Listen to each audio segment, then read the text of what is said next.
I want to share with you an art technique that goes back as far as cave paintings goes, using shadows, highlights, and these halftone background colors. Now, back in the day when you were cave people, you go into a cave and the walls were not white. They were cave colored. And these cavemen had to go in there and put the dark tones down and then come back and put highlights on. The advantage to that is that you are working using those brown and gray tones. It gives you a better perspective on where the highlights and shadows should be. You can create your own by using paint, which I did here. Then I went in with the shadows with ink wash and pencil, normally 2Bs and 6B pencils. And once I had my shadows all in, I would go in my highlights. And normally my highlights, I would use like colored pencils and acrylic paints.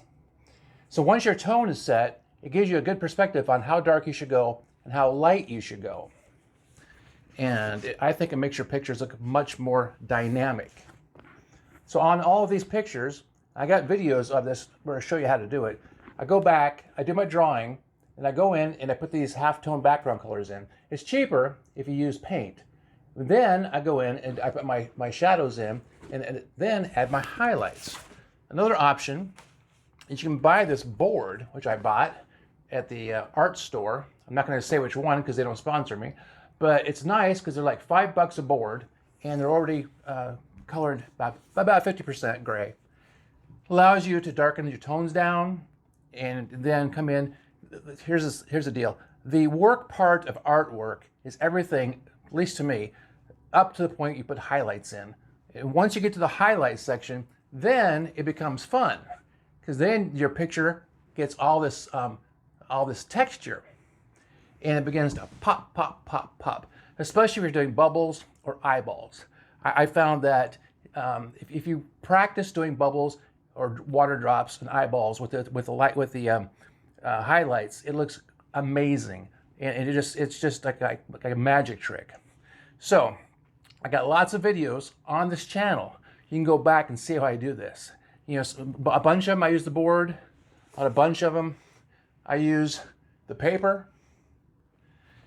Oh, this guy back here, that's my dead alien. He's actually acrylic on canvas. And I did that guy a different method altogether, even though I did add my highlights the same way. But please like, subscribe, whatnot, and go back. This is a teaching page. I want you guys to learn how to do this trick. And it's not really a trick. I mean, it started 30,000 years ago with the cave people painting buffaloes inside their caves, and it still works to this day. Thank you.